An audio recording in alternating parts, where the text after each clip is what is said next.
maga. Tanyalo kwano yani majuku gi bills gate they are doing good.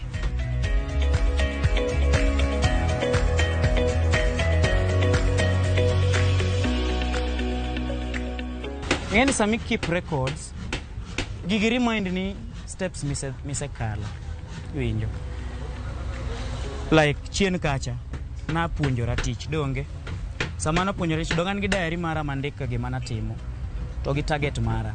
Yani sami keep records magi kigo nyaka hesabu mambele gima ni makini dwa bedo. Ingeni ngama riek ma dhano ma pacha ler matiyo nyaki bed gi target mbele.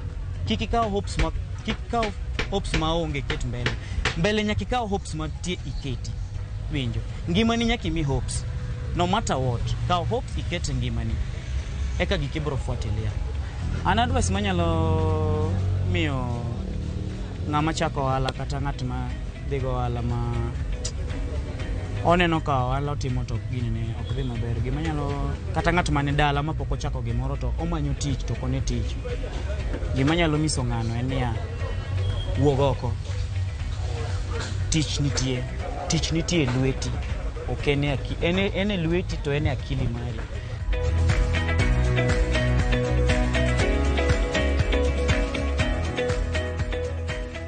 Ane thum iluonga gi nying mar kevo makachien mano nyinga mar usani mano mar thum. Kidhi Facebook page ibro dagi kevo makachien kidonje TikTok ibro dagi kevo makachien all social medias ibro dagi kevo makachien mano part mar usani. Kidoge furniture to pokadhi very far. Furniture sani platform mantie ane Facebook e mwantie kanyi bro the page marwa bro do dream quality furniture dreamland quality furniture bro yudo akanyo.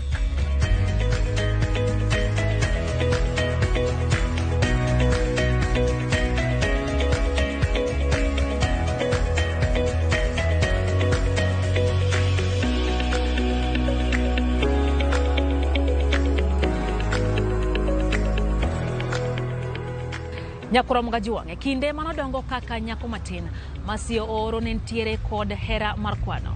Bang' tieko somo mar klas 12 nodonjo ka tiegruok mar ng'eyo wechego mag kwano eka bang'e ochako ohala mano mar uso modhi mag nyamburko kama bende wacho notime kwano pile ka pile. Ne walime katimo ohala ma Nyamasari e kaunti ma Kisumu kendo goyo kode mbaka e yo machal kod ma.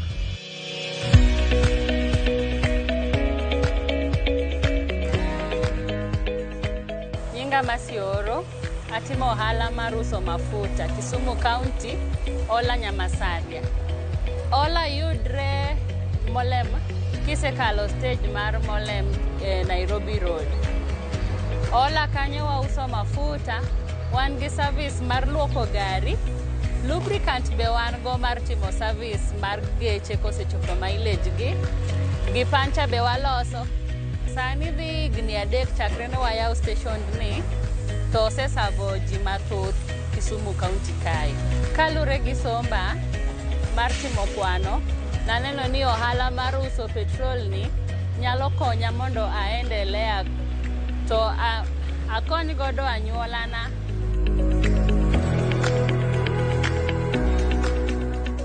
Nitie jok manoriwre kanyakla to kelo pesa gi duto mondo miyo giger gima chal kamae. Mokwongo ahinya wadwa duoko nero kamano ne joka Ohala momiyo nomedonwa pesa momonowa mondo wager gima duong' machal kamae.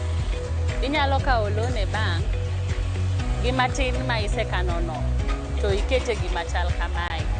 Challenges to ikete gima chal kamae. Challenges ma wakalie kaka petrol bech mafuta seche matinen malo dakika matinen piny. Sama mafuta n malo no customer ok bi miyo wakoro ok wayud flow of money.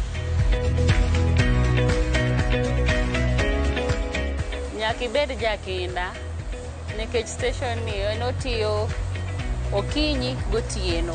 Saa asaya mibire iyudo service midwaro no. Bedni idwaro luoko gari gotieno idhi yudo ng'ama luoko gari. Bedni idwaro goyo mafuta saa asaya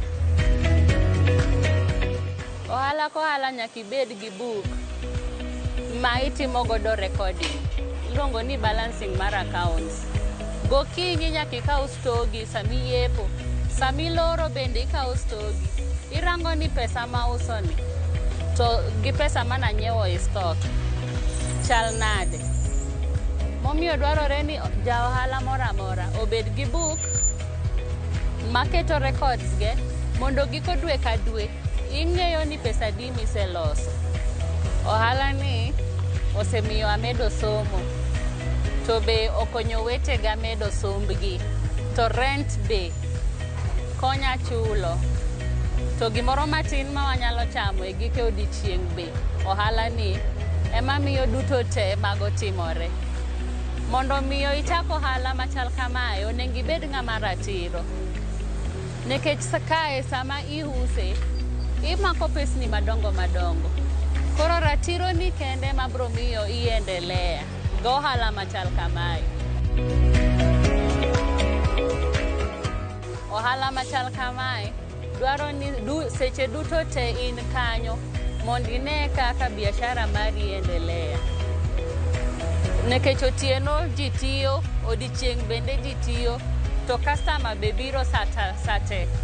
Koro dwarore mondo seche duto in kanyo mondo kata interaction mari kod customer cha bende obedie, mondo ing'e challenges ma jogo pitia kod mari kiketo gi kanyakla nyalo miyo ohandi no mondo omed dongruok.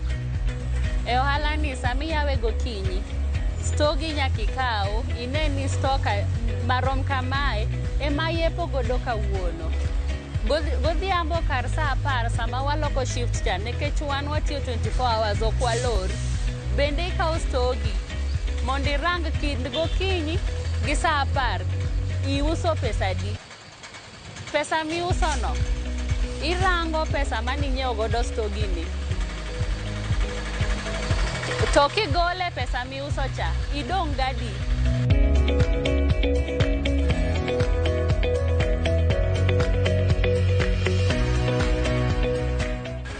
E giko odiochieng' moro amora kod giko dwe, to maduong' ahinya giko higa.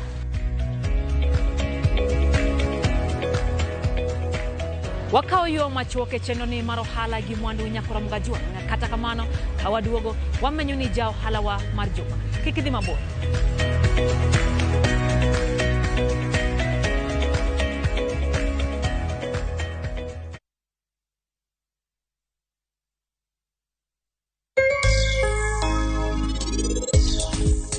Ang'o medwaro ni nyakwara ni odhi okwang'uono? Yuvi nyakwara, bika, we awach ni gimoro nyakwara. Kik item kwayo ng'uono, onegi winj maber seche te. For KPLC tokens, Bela charges only on Airtel Money. Dial *334#. Select Lipa na Airtel Pay Bill, then select KPLC.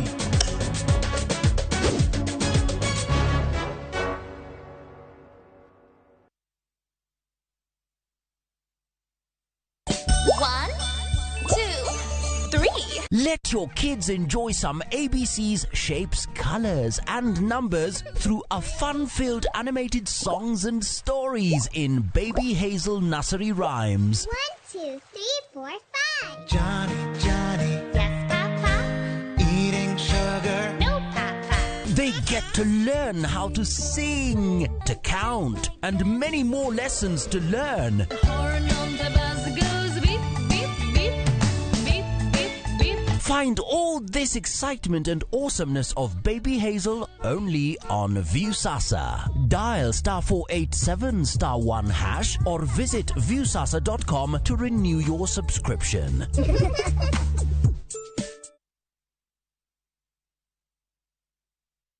Jipange na view sasa uduogi ber mathoth. Yurthuolo mar bedo jaloch mar omenda miloyo pile ka pile ka ineno tuke malombo ji e view sasa gi siling 10 kende. Wan kod 100,000 miloyo pile ka pile, $500,000 miloyo juma ka juma kod grand draw mar $3,000,000. Mondo ibed jaloch, gima itimo yot mokalo. Dista 487*3# yier kama ondiki ni jipange na view sasa. Bang'e yier kama ondiki ni package mondo iyud points mabiro keti e thuolo maber mar bedo jaloch mar milionde modhuro. Jipange ushindi na view sasa. Jipange na view sasa biro na ywa tol kokal namba mar 070966700. Weche kod chike mantie nyaka to luw.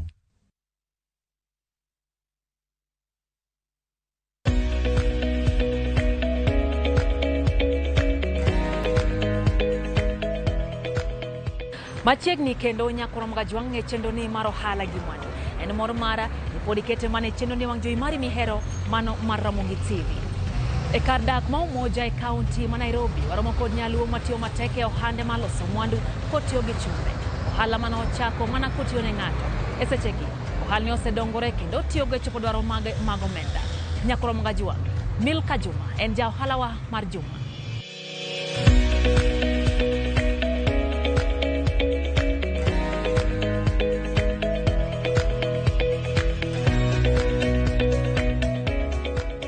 Kwa Ramogi ajwang' an iluonga ni Milka Atieno Juma.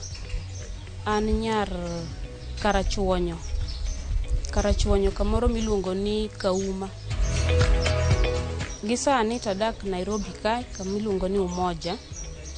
To an awuon asomo kompyuta. To sani to gimatimo Nairobi kae en jua kali. An gi workshop mar chuma. Aloso dhoudi, drisni, gate, grills, to gi gik makamago. Koro kana tieko form 4 tabiro Nairobi mondo koro nonego beni kora join college. To kana chopo Nairobi kato akungo pesa manonego beni adhigo de college pod ne ok oyudore sano. To akunga bede ot matin kech nadak gi nyaminwa. Koro kase bede ot tayudo ka koro bede ot ni be koro ok bed mayot. Nawuok tadhi e saloon mondo dhi olosna wiya. To ka chopo e saloon kuno tayudo nyako moro manwasomo godo.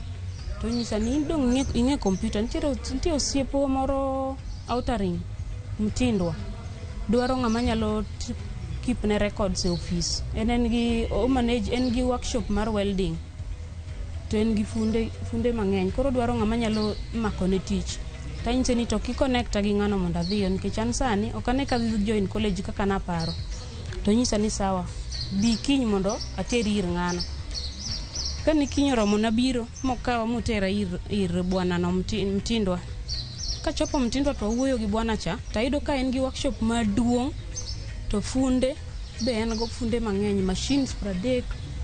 Oloso gik mang'eny, gede madongo mang'eny, ni display to drisni to grills. To customers mabiro kanyo gin customers maloso gik mang'eny.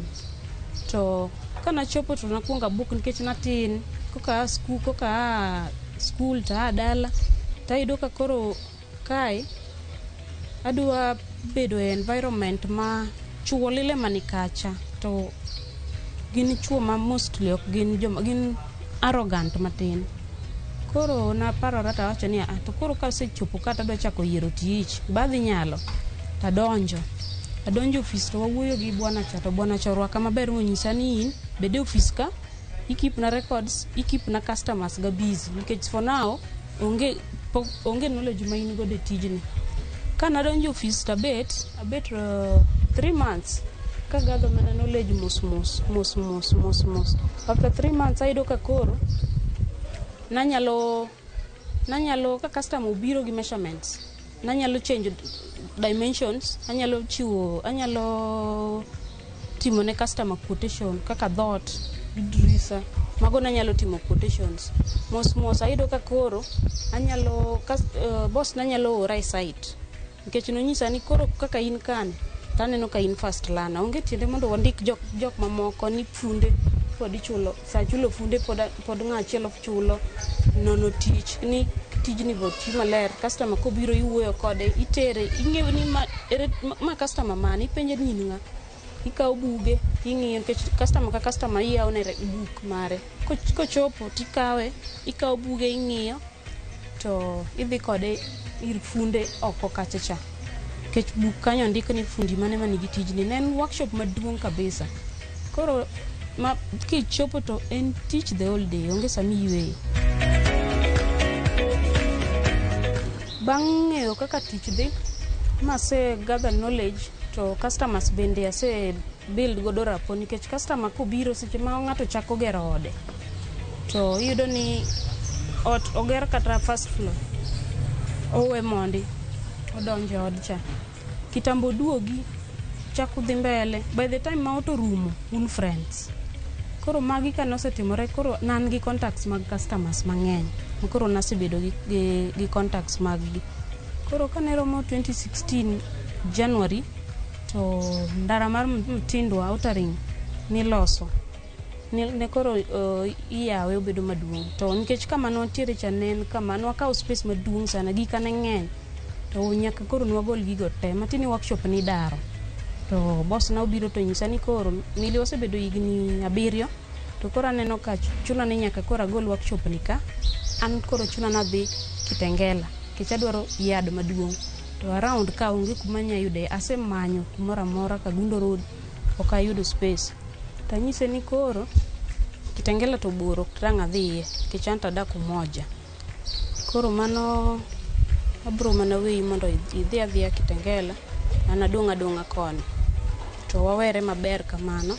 Koro kana sebede boss na osedhi taduoga bede ot tapenjora ni koro adwa chako gi kanyi nikech tich to koro aonge go machines te yan go to noyudo ka nase page to nase yawoga koro nase chako timo marketing online e Facebook to customers be nase build go rapon nikech an mana bede ground customers nase build go rapo to koro chako gocho ne few customers koni gi koni to the first one mana gocho ne no nyisa ni an gi dhot moro mar backyard inyalo biro pime Lang'ata mondo ilos nago how many days tanyise ni mano just a day tadhi apimo dhodno kabiro kase pimo mase kawo measurement wawinjore momiya pe deposit taluongo fundi to backyard kama nan gi backyard umoja tu kanyo nan gi backyard kama ne akete nyanya taluongo fundi nikech funde to koro nan gi nemni gi mang'eny luongo fundi achiel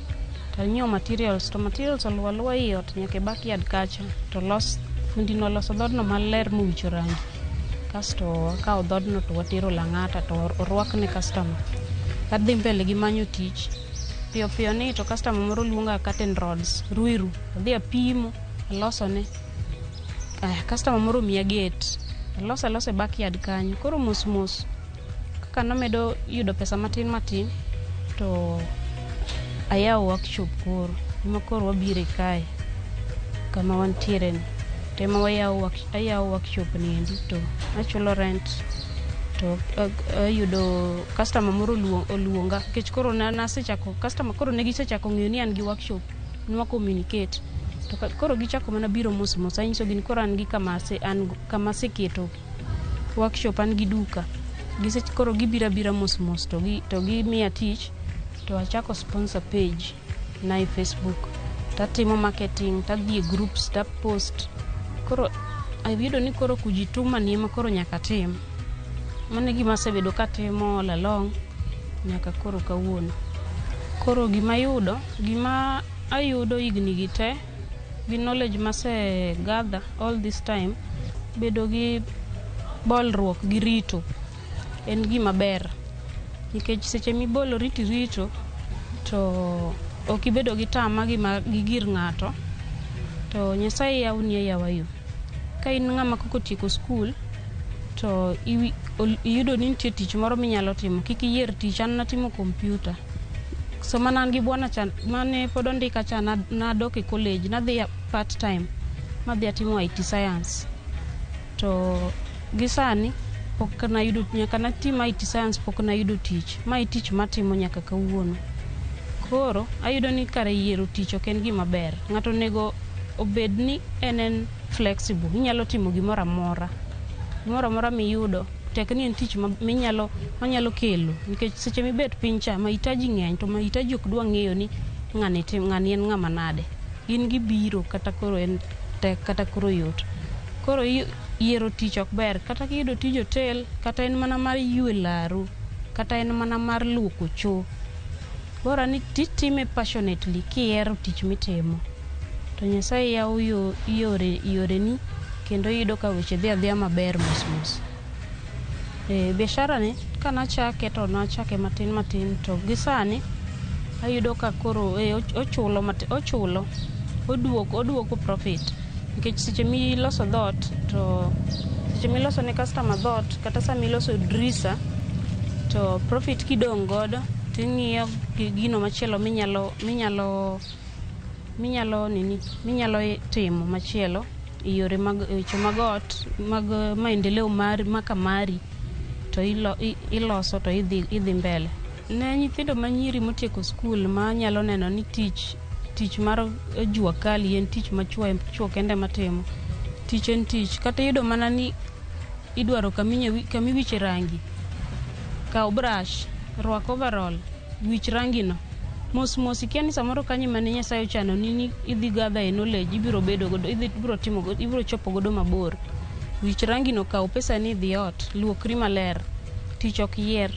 Facebook page marwa iluongo ni Holden Enterprises and Fabricators. Namba marwa en 0710 524 835. Waidore Umoja, Unity Primary School. Wan but Unity Primary School. Unity is a big landmark. Kichopo kanyo tigonwa simu to wakawi to obira nyake workshop. Tich be watimo nyake sites. Kata sani wan gi tich madhi mbele Bondo kamoro ni Nangu Market. Drisni gi dhoudi. Funde waketo ntiere machines ma waketo Kisumu ma nkech connecting gi machine tech. Koro ka tich oyudore gi kono to funde koro dhi adhiya to timo tich gi kono. Watiyo sites to workshop ka bende watiye. Koro nyalo gonwa simu kata kidwani mondo losni drisni gi dhoudi kata gimoro amora to bed tangi mar pi, water tank, igonwa go simu to wabiro to wakaw measurement to wawinjore tiloso ni gini.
Mae makelo wa giko mar chenro wa makawuono mar ohala gi mwandu. Ene geno mara nyakora Mgajuang ni imedodo puonj makare kotendo gi magi momiyo chenro ni mar ohala gi mwandu.